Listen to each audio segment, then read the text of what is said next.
जीना यहाँ मरना यहाँ, इसके सिवा जाना कहाँ। जीना यहाँ मरना यहाँ, इसके सिवा जाना कहाँ।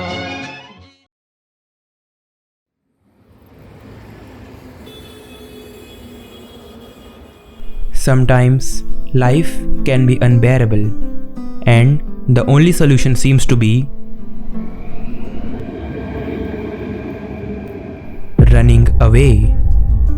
But क्या होता है जब तुम सब कुछ छोड़कर अपने ड्रीम्स के लिए एक नए अनजान शहर में आ जाते हो and then there is no turning back. देखो, अब हर कहानी की एंडिंग हैप्पी ही हो ये ज़रूरी नहीं है, क्योंकि कुछ कहानियाँ कभी एंड ही नहीं होती। और वैसी ही एक नेवर एंडिंग कहानी है जिंदगी। मुझे मेरे घर से बाहर निकले पूरे 7 महीने हो चुके हैं, एंड मैंने पिछले 7 महीने में वो एक्सपीरियंस किया है जो मैंने अपने लास्ट 18 ईयर्स में भी नहीं किया था। बट ये एक कहानी है, एंड कहानी की शुरुआत तो फन होनी चाहिए। शुरू करने से पहले एक छोटा सा इंट्रो कर लेते हैं। Let's go. So, hello everyone, what's up? This is Liansh, a 19-year-old nerd, normie, an average Indian dreamer. And this is my story.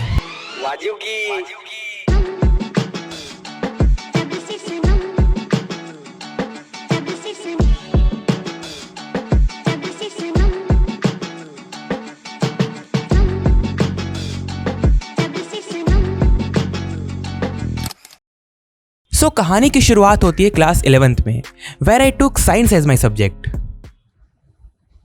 मैं डॉक्टर बनना चाहता था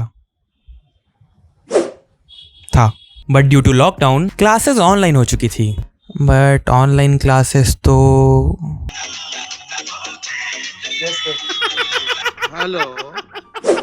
11th के मिड टर्म एग्जाम्स तक मुझे ये तो पता चल गया था कि इंडिया में सुसाइड रेट्स इतने हाई क्यों हैं।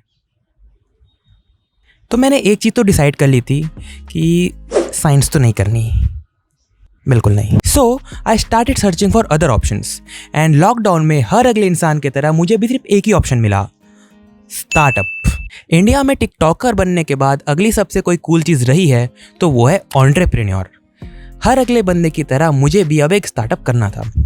मुझे मेरा लाइफ का गोल तो मिल गया था, एंड इस टाइम तक मैं 12th स्टैंडर्ड में भी पहुंच गया था। 11th के एग्ज़ाम्स ऑनलाइन हुए थे।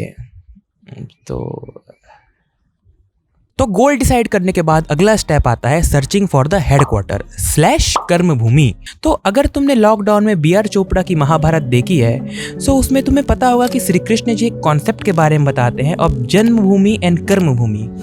जन्मभूमि वो होती है जहाँ तुम्हारा बर्थ होता है और जहाँ तुम अपना बचपन गुजारते हो, एंड फिर आती है कर्मभूमि। कर्मभूमि वो होती है जहां तुम अपना घर और कंफर्ट छोड़कर अपना करियर बिल्ड करने जाते हो एक नए जगह पर।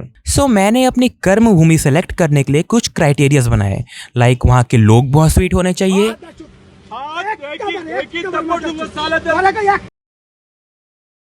तो ऐसे ही कुछ मल्टीपल क्राइटेरियाज के बेस पर I selected Delhi as my कर्मभूमि। अब हमारी लोकेशन भी फाइनल थी, एंड इस टाइम तक मेरे 12th बोर्ड्स भी खत्म हो चुके थे जो कि ऑफलाइन थे।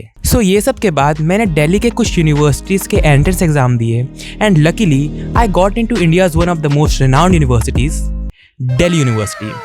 एंड जिन्हें दिल्ली यूनिवर्सिटी के बारे में नहीं मालूम, मैं उन्हें छोटा सा इंट्रो दे दूं। दिल्ली यूनिवर्सिटी इंडिया की एक लौती ऐसी यूनिवर्सिटी है जहां पढ़ाई के अलावा सब कुछ होता है। यहाँ क्लासेस से ज़्यादा फेस्ट होते हैं, कोर्सेज से ज़्यादा सोसाइटीज़ होते हैं, लोग जिंदा रहने के लिए मैगी और चिली पोटैटो खाते हैं, फ्लेक्स करने के लिए अपने कॉलेजेस के एलुमनाइज काउंट करते हैं, एंड फिर ग्रेजुएशन के बाद ऑफिशियली बेरोजगार कहलाते हैं। अब सब कुछ सेट था, डेस्टिनेशन भी फाइनल थी, एंड यूनिवर्सिटी में एडमिशन भी हो गया था। एंड इस टाइम पे मैंने बॉलीवुड वाले कॉलेज लाइफ भी मैनिफेस्ट करना शुरू कर दी थी। बट मुझे क्या पता था कि ट्रू रियलिटी मुझे अब हिट करने वाली है, बिकॉज अब वो टाइम आ गया था when I was going to leave.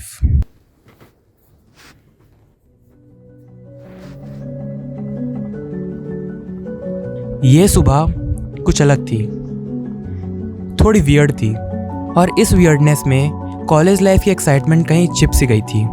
सुबह होते ही मम्मी ने आकर गले से लगा लिया एंड वो वियर्डनेस और भी ज़्यादा डीप हो गई। और हो भी क्यों ना यार, आखिर 18 साल के बाद कुएं का मेढक अपने कुएं से छलांग जो लगाने वाला था। एंड फिर मैं रेडी हो गया एंड एक एक कर अपने सारे फैमिली मेम्बर से मिला एंड उनकी नम आंखें देखकर थोड़ा इमोशनल तो मैं भी हो गया था। एंड इस दिन I realized goodbyes are hard but it's necessary because it pushes you one step forward to become a fully grown man filled with life's every experiences. So I took this step and अपने life के experience list में एक और experience add करते हुए मैं निकल पड़ा अपने जर्नी के लिए।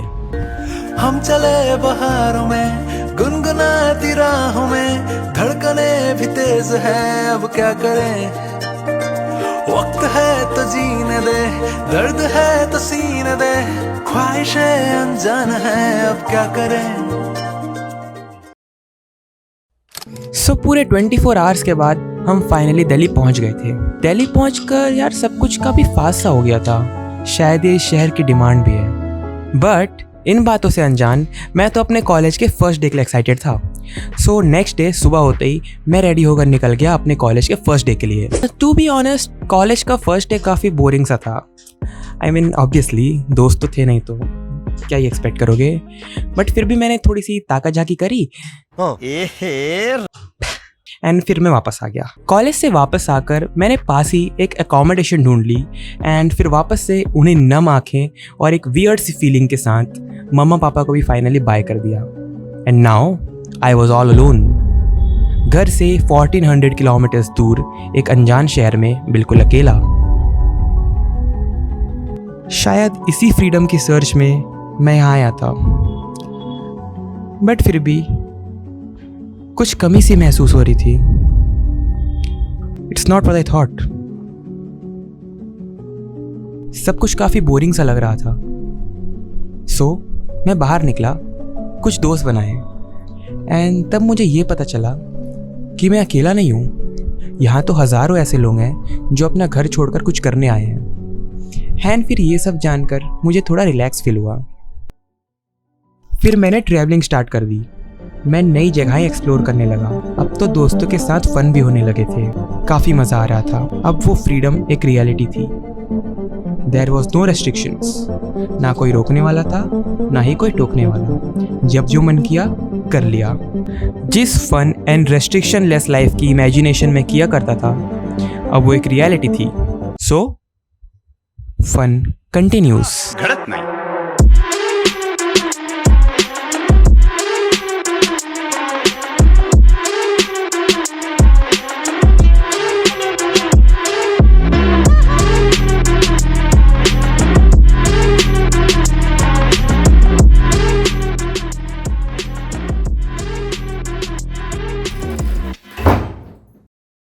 Six months fun, friends and parties के लूप में कब 6 महीने बीत गए पता ही नहीं चला।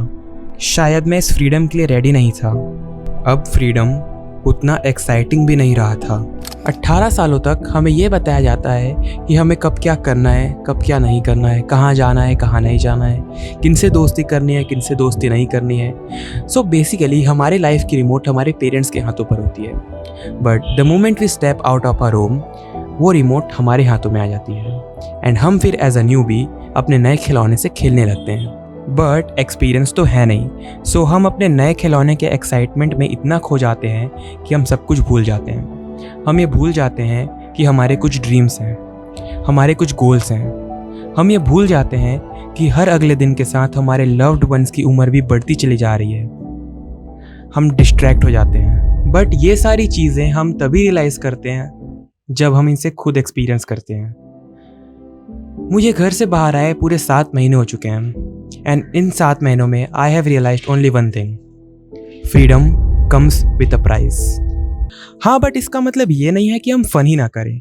It's equally important. बस हमें ये नहीं भूलना चाहिए कि हमें फ्रीडम को अफोर्ड करना है, otherwise it will only lead us to emptiness. So ये थे मेरे पिछले 7 महीने के इमोशंस जो मैंने एक्सपीरियंस किए हैं। एंड इन 7 महीनों के एक्सपीरियंस से मैं ये तो कह सकता हूँ कि moving out was a wise decision, क्योंकि शायद हमें घर के कंफर्ट में रहकर ये सारी चीज़ें एक्सपीरियंस करने का कभी मौका ही ना मिले। So that is it for the video. अगर वीडियो पसंद आई हो तो कमेंट जरूर करना।